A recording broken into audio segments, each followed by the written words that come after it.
Welcome to One On One with Jane. I'm your host, and today I have Christobal on the show. Hi.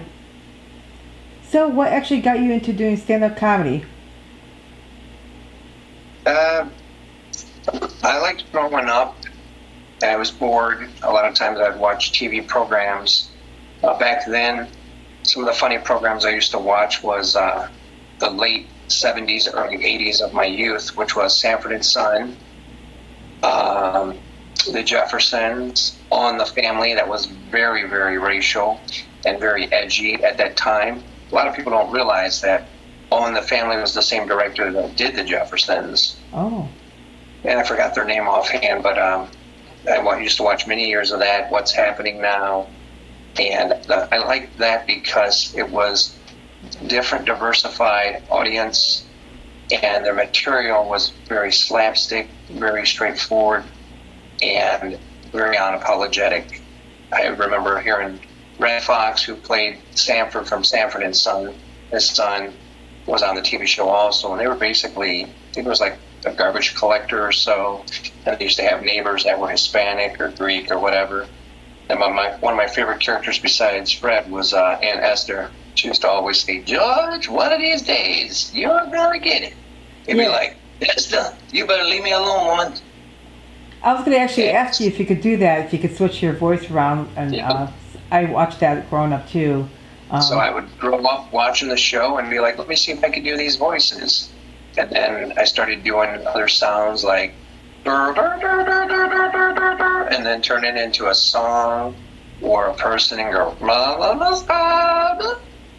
And then characters came out like Stitch from Disney, and I'd be like, I'm Stitch, I'm six to six.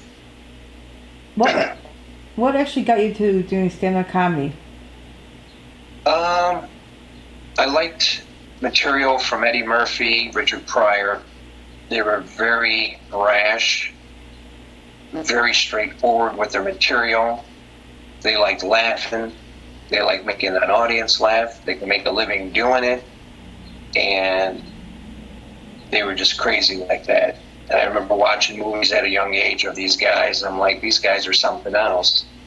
And I was like, I could do that one day. It's not that difficult. And one of my very first voices I started able to do was Mickey Mouse.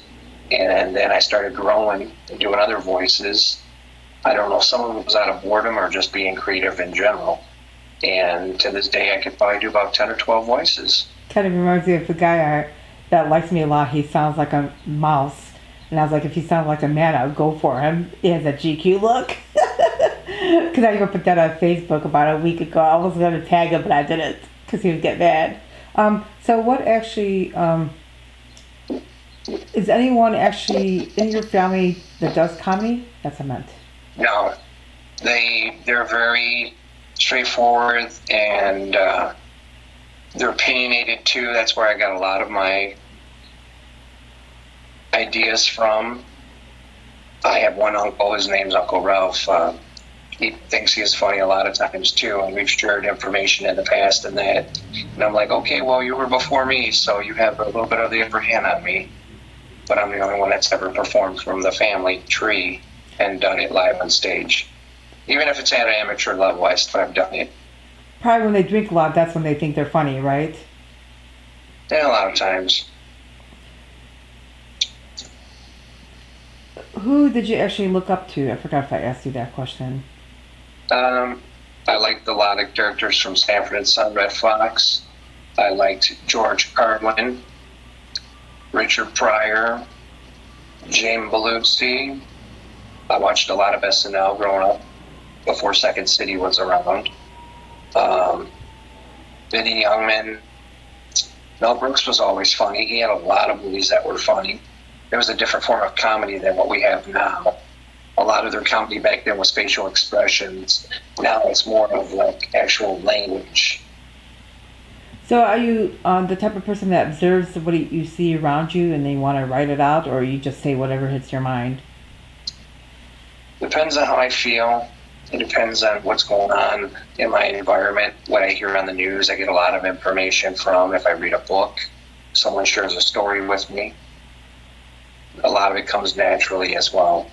I'm also good at taking actual songs and putting parodies on them where you listen to an actual production song and I change it to my style, which is usually R-rated or pretty graphic, and I change the song. And I've actually performed a couple of those live in the past at shows. Oh, I could do that too. I remember Michael Jackson Beat It.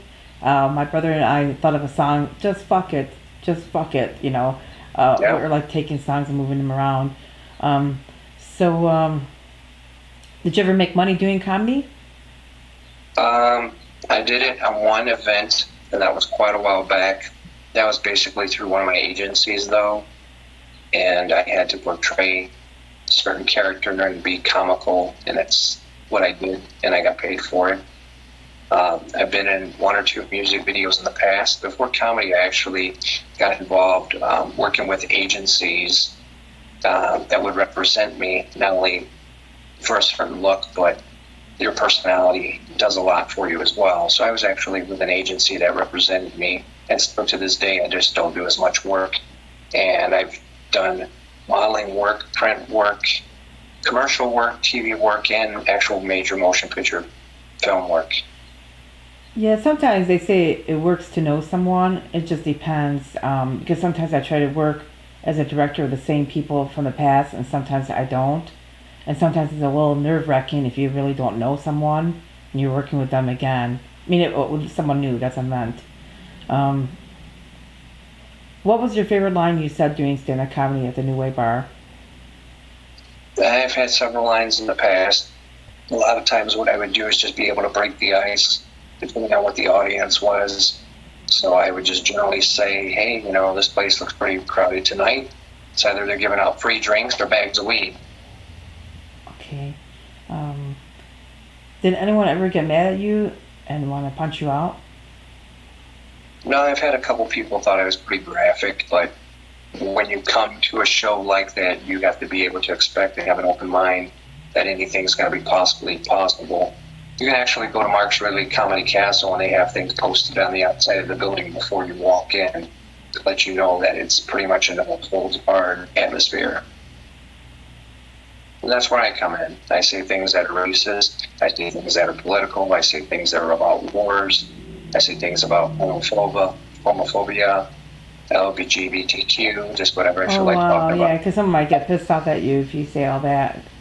Yeah. Um, so, what are your plans 2 years from now? Are you still planning to do like acting or modeling or something different? Well, the last major picture work I worked on was Real Steel, the movie with Hugh Jackman that was shot here for a few months, and I had a small role. I played a security agent. I actually got to be in a couple scenes with Hugh Jackman and the little boy in the movie. I auditioned for 5 Hour Energy before, and a couple other things. My last major project I worked on, I was in a Lexus car commercial for Ann Arbor. Ann Arbor Van Furniture before they were going under, way before they were going under. How'd you get that opportunity through an agent? Yes, I've always been represented from a young age, over probably 20 years. Them representing me, they'll call me up, ask me to audition, and if I fit the role or do a good job for the audition process, I get selected. Thanks a lot for being on One with Jane.